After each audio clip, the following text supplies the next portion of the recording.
Hello అండి, అందరికీ నమస్తే. అందరు ఎలా ఉన్నారు?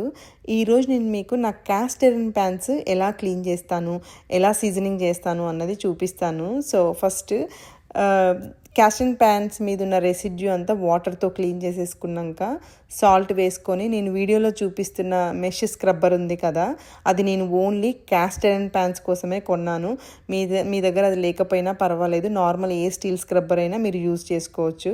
సో మొత్తం సాల్ట్ వేసేసుకొని వీడియోలో చూపించినట్టుగా మంచిగా బలం పెట్టి రబ్ చేయాలి. స్క్రబ్బర్ పెట్టి మంచిగా చుట్టూ అంతా రబ్ చేసేసుకొని ఒకసారి వాటర్ పోసి మళ్ళీ తీసేసుకొని మళ్ళీ సాల్ట్ వేసుకోవాలి.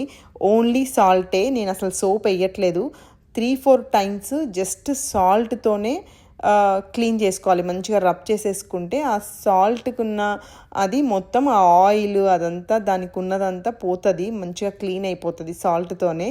సో ఫైనల్గా ఒక 3-4 టైమ్స్ సాల్ట్తో అయిపోయాక కొంచెం సాల్ట్ మళ్ళీ కొంచెం సోపు వేసుకొని మంచిగా క్లీన్ చేసేసుకోవాలి. వెనకాల ముందు మొత్తం క్లీన్ చేసేసుకున్నాక నేను వీటిని 1 మంత్కి ఒకసారి క్లీన్ చేసుకుంటాను. నేను డైలీ క్లీన్ చేయను క్యాస్ట్ ఐరన్ ప్యాన్స్, ఓన్లీ 1 మంత్కి ఒకసారి. ఒకవేళ నాన్ వెజ్ చేస్తే వెంటనే క్లీన్ చేస్తాను, కానీ దోశ కానీ చపాతీ కానీ ఏది చేసినా కూడా 1 మంత్కి ఒకసారి చేస్తా. ఆమ్లెట్ అయినా 1 మంత్కి ఒకసారి.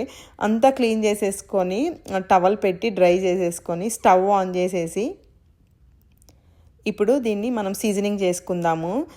నేను చూపించినట్టుగా పేపర్ టవల్ని మంచిగా మడత పెట్టి పక్కన పెట్టుకోండి. ఒకవేళ మీ దగ్గర కాటన్ క్లాత్ ఉంటే మీరు అది కూడా యూస్ చేసుకోవచ్చు ఈ ప్లేస్లో, పేపర్ టవల్ ప్లేస్లో. సో కొంచెం ఆయిల్ వేసుకొని పేపర్ టవల్తోని మంచిగా చుట్టూ దాన్ని స్ప్రెడ్ చేయాలి. ఆయిల్ అంతా వెనకాల ముందు హ్యాండిల్ అంతటా పెట్టాలి, లేకపోతే రస్ట్ వచ్చేస్తుంది.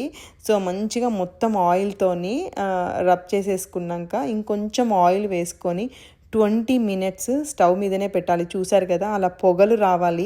అలా పొగలు వస్తే ఏమవుతుంది అంటే ఆ ఆయిల్ అంతా మంచిగా లేయర్ లాగా ఫామ్ అయిపోయి మీకు cast iron pan non stick pan లాగా యూస్ చేసుకోవచ్చు. సేమ్ ఇప్పుడు నాన్ స్టిక్ ప్యాన్ అయిపోయింది.